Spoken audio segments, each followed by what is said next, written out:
Assalamualaikum warahmatullahi wabarakatuh. Debat seru seorang pastor dengan tokoh agama Islam membuat jamaah yang hadir meragukan keimanannya. Bagaimana kisahnya? Mari kita simak kisah seru kali ini. Semoga yang subscribe berikan kesehatan dan rezeki yang berlimpah, amin. Di sebuah kelas filsafat agama di Universitas Columbia, seorang mahasiswa Kristen mengangkat tangan dan berkata, "Profesor, saya pikir akan sangat menarik jika kita bisa mengadakan dialog langsung antara seorang cendekiawan Muslim dan seorang pendeta." Usulan itu disambut antusias. Para mahasiswa dari berbagai latar belakang ingin melihat bagaimana dua agama besar ini berbenturan dalam debat intelektual. Maka undangan pun dikirim kepada Dr. Khalid Al-Mansur, seorang dosen dan cendekiawan Muslim asal Maroko yang terkenal dengan gaya debatnya yang santun namun tajam. Di sisi lain, undangan juga dikirim kepada Pastor James Actonter, seorang pendeta senior yang telah menghabiskan puluhan tahun mengajarkan Injil. Awalnya Pastor James ragu. Ia berpikir bahwa berdebat dengan seorang Muslim bisa menjadi jebakan, tetapi akhirnya ia menerima, yakin bahwa ini adalah kesempatan untuk membawa kebenaran kepada lebih banyak orang. Di tempat lain, seorang wanita tua bernama Margaret, seorang jemaat setia gereja, mendengar kabar tentang debat itu. Ada sesuatu dalam hatinya yang mendorongnya untuk selama bertahun-tahun ia telah setia kepada ajaran gereja, tapi akhir-akhir ini ia merasa ada sesuatu yang hilang. Apakah benar hanya ada satu jalan menuju Tuhan, atau ada kebenaran lain yang selama ini tak ia sadari? Margaret tak menyadari bahwa perdebatan ini akan mengguncang hatinya lebih dari yang ia bayangkan. Malam itu, di sebuah apartemen sederhana di pinggiran New York, Dr. Khalid Al-Mansur duduk di depan mejanya yang penuh dengan buku-buku teologi dan sejarah agama. Cahaya lampu gemerang menerangi halaman-halaman kitab yang ia telah. Dengan seksama, di hadapannya terbuka sebuah Al-Quran dan sebuah Injil. Ia menarik nafas dalam-dalam. Ini bukan debat pertamanya, tetapi ada sesuatu yang berbeda kali ini. Gereja tua tempat acara akan berlangsung memiliki sejarah panjang dalam penyebaran agama Kristen. Di Amerika, para pendukung Pastor James tentu akan datang dengan keyakinan penuh bahwa hanya Yesus yang dapat menyelamatkan manusia. Khalid memahami bahwa tugasnya bukan untuk mengalahkan lawan debat, tetapi untuk menyampaikan kebenaran Islam dengan hikmah. Ia teringat firman Allah Subhanahu wa Ta'ala dalam Al-Quran, "Suruhlah manusia kepada jalan Tuhanmu dengan hikmah dan pelajaran yang baik, serta debatlah mereka dengan cara yang terbaik." Al-Quran Surah An-Nahl ayat 125. Ia menutup bukunya dan berdoa meminta kepada Allah agar memberikan ketenangan dan kelancaran dalam menyampaikan argumen. Baginya, kebenaran bukan tentang siapa yang menang atau kalah, tetapi tentang siapa yang bisa melihat di balik kata-kata. Di sisi lain kota, Pastor Jamil Connor duduk di ruang kerjanya di dalam gereja. Di hadapannya terbuka Alkitab yang telah menemaninya selama puluhan tahun. Ia membolak-balik halaman dengan cemas. "Ya Tuhan," gumamnya pelan, "bimbing aku agar bisa mempertahankan iman ini." James tidak pernah menyangka bahwa suatu hari ia akan berada dalam situasi seperti ini, berdebat dengan seorang Muslim tentang ketuhanan Yesus. Selama bertahun-tahun ia mengajarkan bahwa keselamatan hanya melalui Yesus Kristus, tetapi beberapa pertanyaan mulai mengusiknya. Selama mempersiapkan argumen, ia membaca kembali ayat-ayat tentang ketuhanan Yesus. Namun di sela-sela pencariannya, muncul ayat yang selama ini ia hindari. Markus pasal 13 ayat 32. "Tetapi tentang hari atau saat itu, tidak seorang pun yang tahu, malaikat-malaikat di surga tidak, dan anak pun tidak, hanya Bapa yang tahu." James menatap ayat itu lama. Jika Yesus adalah Tuhan, mengapa ia tidak mengetahui kapan hari kiamat? Ia menggelengkan kepalanya, mencoba mengabaikan pikirannya sendiri. "Aku tidak boleh ragu, aku harus siap," katanya dalam hati. Namun benih-benih keraguan telah mulai tumbuh.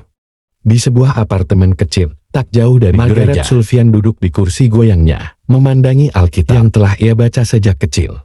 Seumur hidup, ia adalah jemaat yang taat. Namun belakangan ini, pertanyaan demi pertanyaan mulai mengusik hatinya. Jika Tuhan Maha Esa, mengapa harus ada konsep Trinitas? Jika Yesus datang untuk menebus dosa, mengapa Tuhan tidak langsung mengampuni manusia tanpa perlu pengorbanan? Ia mendengar kabar tentang debat ini dari seorang temannya di gereja. Awalnya ia ragu untuk datang, tetapi ada sesuatu dalam dirinya yang ingin mendengar langsung argumen dari sisi lain. Sesuatu yang selama ini gereja selalu larang untuk ia dengar.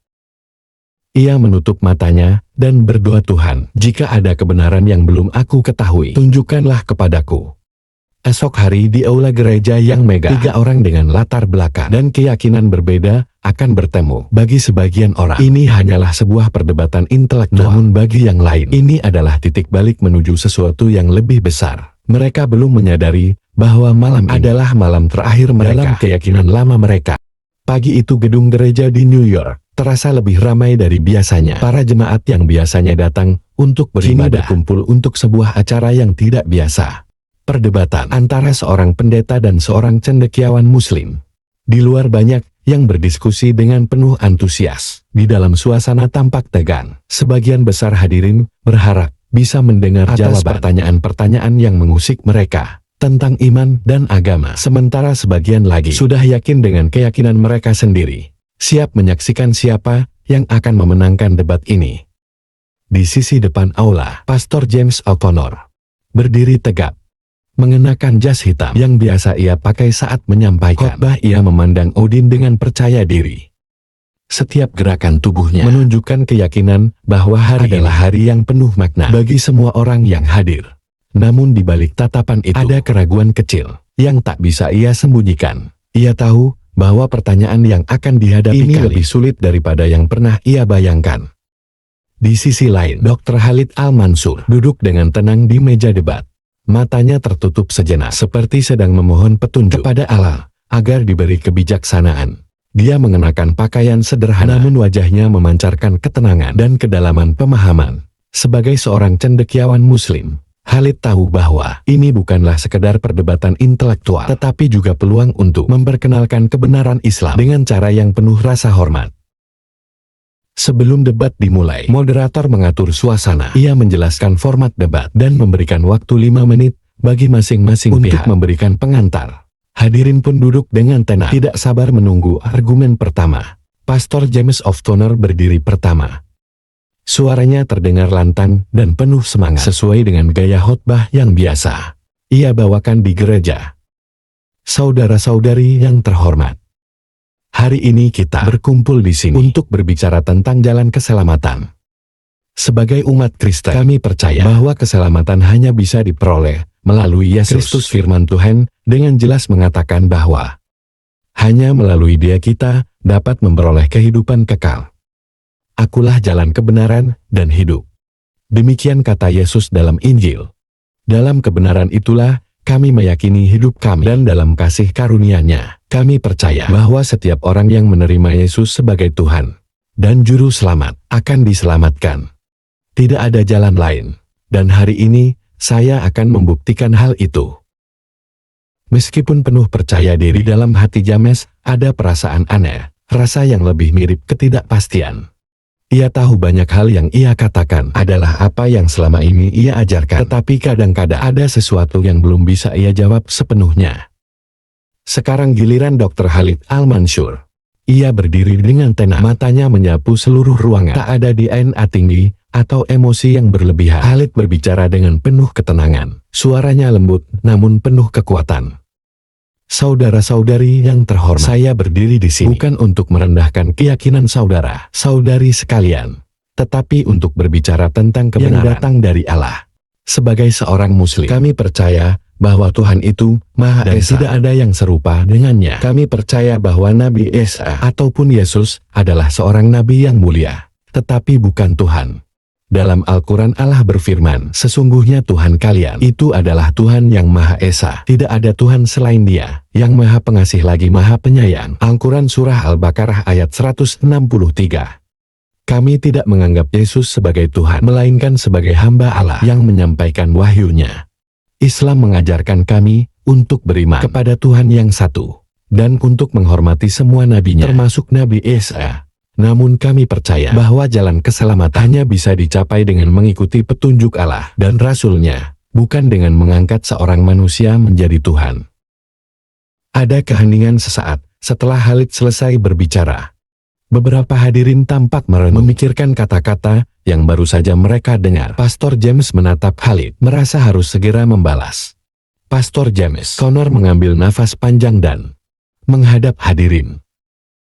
"Jika menurut Anda Yesus bukanlah Tuhan?" tanya Pastor James. Suaranya tegas, namun mencoba untuk tetap sopan.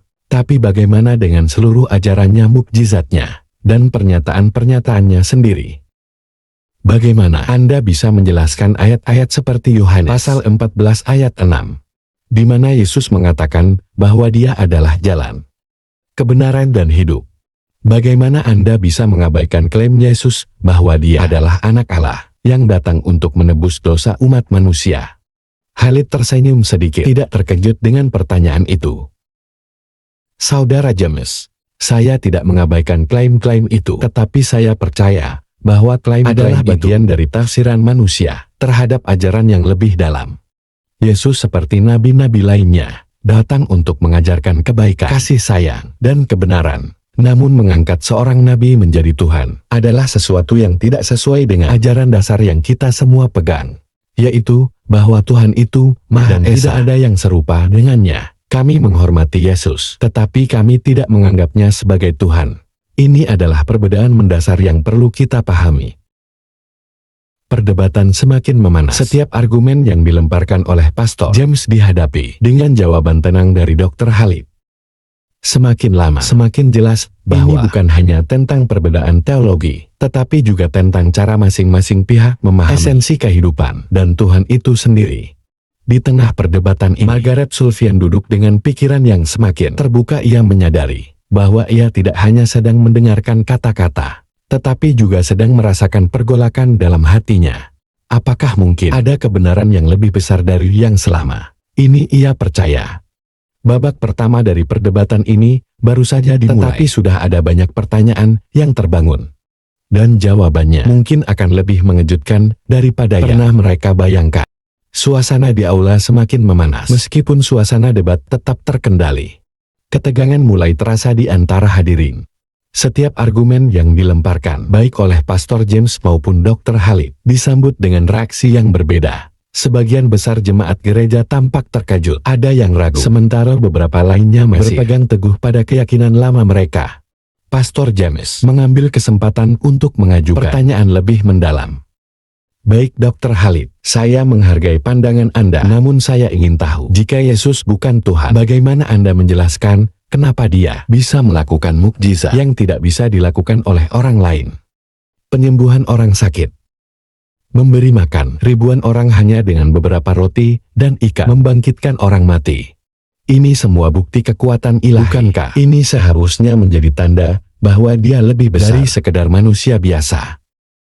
Khalid mendengarkan dengan seksama, merenung sejenak sebelum menjawab. "Saudara James, dalam Islam kami meyakini bahwa mukjizat adalah tanda-tanda kekuasaan Allah yang diberikan kepada nabi-nabinya. Nabi Isa Yesus melakukan mukjizat, tetapi itu bukan berarti Dia adalah Tuhan. Semua mukjizat itu terjadi dengan izin Allah. Sebagai contoh, Allah memberi kemampuan kepada Nabi Musa untuk membelah Laut Merah, kepada Nabi Muhammad Sallallahu Alaihi Wasallam untuk melakukan Isra dan Miraj, dan kepada Nabi Isa untuk menyembuhkan orang sakit. Ini adalah tanda kebesaran Allah, bukan berarti bahwa Nabi Isa adalah Tuhan. Kami tidak mengingkari keajaiban-keajaiban tersebut, tetapi kami percaya bahwa mereka adalah bukti kekuasaan Allah yang Maha Esa, bukan deifikasi seseorang." Suasana menjadi sedikit hening setelah jawaban Khalid. Beberapa hadirin merenung, mencoba memahami lebih dalam apa yang baru saja disampaikan. Pastor James, yang merasakan sedikit keraguan di dalam hatinya, mencoba kembali menguasai situasi. "Namun Dr. Khalid," ujar Pastor James dengan nada yang lebih serius, "dalam Injil, Yesus tidak hanya melakukan mukjizat. Dia juga berkata bahwa Dia adalah anak Allah. Bagaimana Anda bisa menanggapi klaim-klaim ini? Apakah menurut Anda itu hanyalah alegori atau simbiolis?" Dr. Khalid menatap Pastor James dengan mata yang penuh ketenangan, lalu menjawab dengan penuh kesabaran. "Saudara James, dalam konteks yang lebih luas, banyak dari pernyataan Yesus memang harus dipahami dalam konteks spiritual dan bukan secara literal. Ketika Yesus berkata bahwa dia adalah anak Allah, itu adalah cara dia menyampaikan kedekatannya dengan Tuhan dan misinya sebagai utusan Allah. Dalam Al-Quran Allah berfirman, tidak ada anak baginya dan dia tidak diperanakan. Al-Quran Surah Al-Ikhlas. Kami menghormati Yesus sebagai seorang nabi yang mulia, tetapi bukan sebagai anak Tuhan. Mungkin pernyataan Yesus itu dimaksudkan untuk menunjukkan kedekatannya dengan Tuhan, bukan untuk mengklaim bahwa dia adalah Tuhan itu sendiri. Margaret Sophia, yang duduk di barisan depan, mulai merasa gelisah. Jawaban Khalid terasa menembus jauh ke dalam pikirannya, mengusik keyakinannya yang sudah tertanam sejak lama. Ia sudah sering mendengarkan penjelasan ini dari pihak Muslim, tetapi ada sesuatu yang berbeda kali ini. Jawaban yang lebih menenangkan dan logis. Ia menyadari bahwa banyak hal yang selama ini ia terima tanpa pertanyaan, mulai menjadi kabur di pikirannya. Pastor Jam yang melihat perubahan sikap Margaret merasakan semakin kuatnya tantangan yang ia hadapi. Ia tahu bahwa ini bukan hanya soal keyakinan hidup yang sedang diguncang. Namun, ia masih berpegang pada satu argumen yang ia anggap kuat. Saya menghormati pandangan Anda, Dr. Khalid. Namun saya ingin mengingatkan Anda bahwa pernyataan Yesus dalam Injil Yohanes pasal 14, ayat 9 barang siapa telah melihat aku, ia telah melihat Bapa. Bagaimana Anda menjelaskan ayat ini? Jika Yesus bukan Tuhan, apakah ini juga merupakan alegori? Khalid mengangguk pelan, lalu menjawab dengan lembut. Saudara James, saya menghargai upaya Anda untuk memahami ajaran Injil. Namun saya percaya bahwa banyak ayat yang kita baca dalam Injil perlu dilihat dalam konteks sejarah dan bahasa yang digunakan pada masa itu. Yesus memang mengatakan bahwa barang siapa telah melihat aku, ia telah melihat Bapa. Tetapi ini bisa diartikan sebagai tentang kedekatannya dengan Tuhan. Bukankah Al-Aim bahwa dia adalah Tuhan itu sendiri? Dalam Islam, kami percaya bahwa Nabi adalah hamba Allah yang sempurna, yang hidup dalam kesetiaan penuh kepada Tuhan, dan menjadi contoh bagi umat manusia. Debat semakin memanas, namun ketegangan itu tak datang hanya dari kata-kata yang dilontarkan. Hal-hal yang lebih dalam seperti pemahaman spiritual, duniawi dan keyakinan yang dibawa sejak kecil, mulai meresap ke dalam pikiran para pendengar. Meskipun masih banyak yang bertahan pada keyakinan lama mereka, ada juga yang mulai membuka pikiran mereka, merenung dan mempertanyakan kembali ajaran yang telah mereka terima.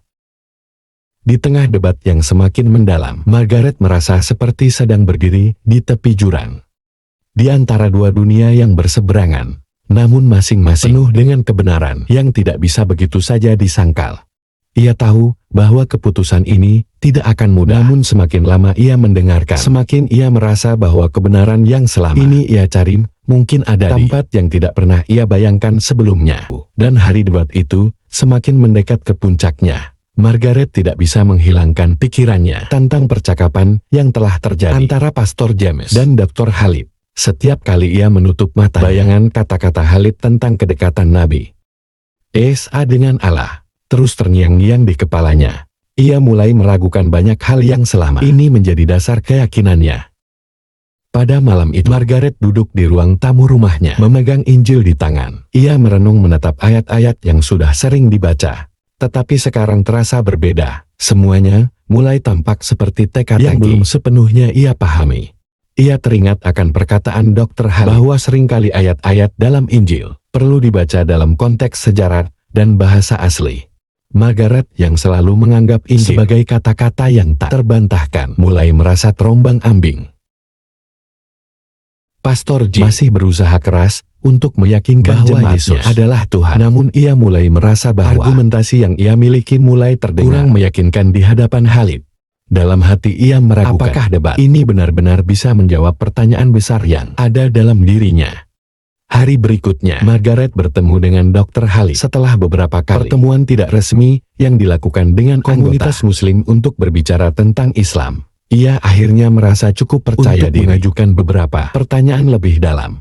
Ia ingin tahu lebih banyak tentang apa yang dijelaskan Khalid, lebih dari sekedar teori atau debat. Ia ingin menggali lebih dalam tentang keyakinan yang sekarang mulai membuatnya merasa lebih tenang. Saya merasa ada sesuatu yang berbeda setelah mendengarkan penjelasan Anda, ujar Margaret. Suaranya cemas namun penuh harapan. Mungkin ada hal yang selama ini saya lewatkan dalam pemahaman saya tentang Tuhan. Saya merasa seperti ada sebuah cahaya yang mulai terbuka di hati saya. Tapi saya tidak tahu apakah ini benar. Khalid mengangguk pelan, kemudian berkata dengan penuh pengertian. Margaret, saya mengerti perasaan Anda. Proses pencarian kebenaran itu bukan sesuatu yang instan. Dalam Islam, kami meyakini bahwa kebenaran itu datang dengan ketulusan hati, bukan hanya melalui debat atau argumentasi belaka. Jika Anda ingin mendalami Islam, Anda harus benar-benar membuka hati dan pikiran Anda. Islam tidak hanya sekedar agama, tetapi juga cara hidup yang membawa kedamaian dalam setiap langkah. Margaret menundukkan kepala, mencoba mencerna kata-kata Khalid. Ia merasa ada sesuatu yang dalam, yang mulai menyentuh hatinya. Tapi bagaimana dengan Yesus? Tanyanya ragu. Masih mencoba mencari jawaban yang memuaskan dari semua kebingungannya. Bagaimana Anda bisa menganggapnya sebagai nabi, sementara kami menganggapnya adalah Tuhan? Khalid tersenyum lembut. Yesus adalah nabi yang sangat mulia dalam Islam. Kami mencintainya dan menganggapnya sebagai salah satu rasul Allah yang membawa petunjuk kepada umat manusia. Namun kami tidak menganggapnya sebagai Tuhan. Kami percaya bahwa Tuhan itu satu dan hanya Allah yang berhak untuk disembah. Yesus meskipun memiliki kedudukan yang sangat tinggi, tetapi ia seorang hamba Allah. Margaret terdiam. Setiap kata yang keluar dari mulut terasa seperti pembukaan jendela ke dunia yang lebih luas. Sejak saat itu, ia tak lagi bisa menahan diri untuk tidak bertanya lebih banyak. Untuk menggali lebih dalam tentang apa yang sebenarnya ia cari selama ini. Beberapa hari kemudian, pada malam perdebatan yang sudah ditunggu, seluruh jemaat gereja berkumpul di aula besar. Keheningan mendalam memenuhi ruangan itu. Pastor Jam berdiri di depan mikrofon, mempersiapkan argumen terakhirnya, sementara Khalid dengan tenang duduk di kursinya, siap untuk memberikan penjelasan yang lebih mendalam. Perdebatan kali ini lebih personal. Setiap kalimat yang diucapkan terasa lebih berat, bukan hanya tentang Yesus atau Nabi Isa, tetapi juga tentang bagaimana orang-orang menjalani hidup mereka. Tentang iman yang mereka pegang selama bertahun-tahun. Pastor RJ merasa ada beban berat yang harus ia angkat. Sebuah pertaruhan besar untuk keyakinannya. Khalid di sisi lain tidak hanya berbicara tentang ajaran Islam, tetapi tentang pengalaman hidupnya yang dipenuhi dengan pencarian spiritual dan kedamaian. Saudara-saudara sekalian, kata Pastor Jam dengan nada yang lebih serius dari sebelumnya. Kita semua mencari kebenaran, tapi saya percaya kebenaran itu hanya ada pada Yesus Kristus yang datang untuk menyelamatkan umat manusia. Tanpa Dia kita tidak akan memperoleh keselamatan. Khalid kemudian berdiri dengan tenang, memandang Pastor James dengan penuh hormat. Saudara James, saya menghargai keyakinan Anda, tapi saya juga ingin berbicara tentang pencarian kebenaran yang lebih besar. Dalam Islam, kami percaya bahwa ada yang lebih besar dari Allah. Yesus seperti nabi-nabi lainnya adalah petunjuk darinya. Keselamatan datang melalui pengabdian kita kepada Allah, bukan kepada seorang individu. Islam mengajarkan kita untuk mencintai Yesus, untuk mencintai Allah lebih dari segalanya. Debat malam itu menjadi titik balik bagi banyak orang yang hadir. Beberapa mulai merasakan keraguan dalam hati mereka, sementara yang lain tetap teguh pada keyakinan mereka. Margaret yang sejak awal mengikuti perdebatan dengan penuh perhatian, kini merasa bahwa ia berada di persimpangan besar dalam hidup. Ada sesuatu yang mulai terbuka di hatinya, sesuatu yang lebih dari sekedar argumen dan penjelasan. Dengan hati yang penuh pertanyaan, ia meninggalkan ruang debat itu malam itu. Sadar bahwa perjalanannya baru saja dimulai. Ia tidak tahu apakah jawaban akan datang segera. Ia merasa yakin bahwa ia sedang berada di jalan yang benar. Perjalanan mencari kebenaran, perjalanan menuju pemahaman yang lebih dalam tentang Tuhan baru saja dimulai. Setelah malam perdebatan yang penuh ketegangan, Margaret merasa seperti seseorang yang baru saja membuka sebuah buku yang belum sepenuhnya dipahami. Ia tidak tahu harus mulai dari mana, tetapi hatinya merasa ada dorongan kuat untuk mencari lebih dalam. Ia mulai mencari cara untuk memahami Islam lebih jauh, merenungkan ajaran yang baru saja ia dengar, dan mencari tahu apakah ada yang lebih dari sekedar kata-kata yang ia pahami sebelumnya. Selama beberapa hari setelah debat, Margaret semakin sering mengunjungi masjid, hanya untuk duduk dan merenung. Ia tidak terlalu berani untuk berbicara lebih banyak, tetapi ia merasa nyaman di sana. Suasana damai yang selalu ia rasakan di masjid semakin mengusik hatinya. Bahkan ketika ia mendengar orang-orang yang mengucapkan dalam bahasa Arab, yang merasakan kedamaian yang belum pernah ia temui di gereja. Suatu hari, setelah salat subuh, Dr. Khalid menghampirinya. "Margaret, apakah kamu ingin melanjutkan percakapan kita?" tanyanya dengan lembut. Margaret hanya mengangguk. Merasa canggung namun juga tertarik untuk menggali lebih jauh. "Kamu tahu Margaret," kata Khalid, "proses pencarian kebenaran adalah perjalanan yang panjang. Tidak ada yang bisa memaksamu untuk mempercayai sesuatu dalam sekejap.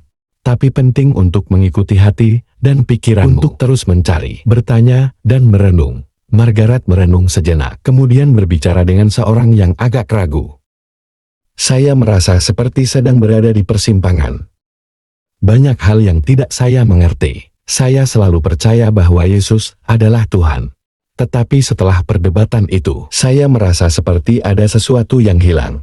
Khalid tersenyum, kemudian berkata dengan bijak, "Kadang kita terjebak dalam keyakinan lama kita karena kebiasaan dan tradisi. Tapi Islam mengajarkan kita untuk terus-menerus bertanya dan mencari jawaban.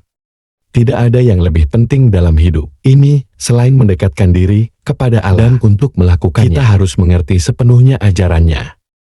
Margaret merasa terhentak oleh kata-kata Khalid. Ia tidak pernah mendengar ajaran agama yang begitu mendalam dan penuh pemahaman. Selama ini ia merasa terkungkung oleh tradisi yang membatasi pandangannya tentang Tuhan, tentang kehidupan, dan bahkan tentang Yesus. Sejak itu, Margaret mulai membaca lebih banyak buku tentang Islam. Buku-buku yang membahas konsep ketuhanan dalam Islam, kisah-kisah para nabi, dan juga ajaran moral yang begitu mendalam. Setiap halaman yang dibaca membuka pandangannya tentang dunia yang lebih luas, yang merasa semakin dekat dengan pemahaman yang lebih besar tentang Tuhan. Meskipun hatinya masih terasa bimbang,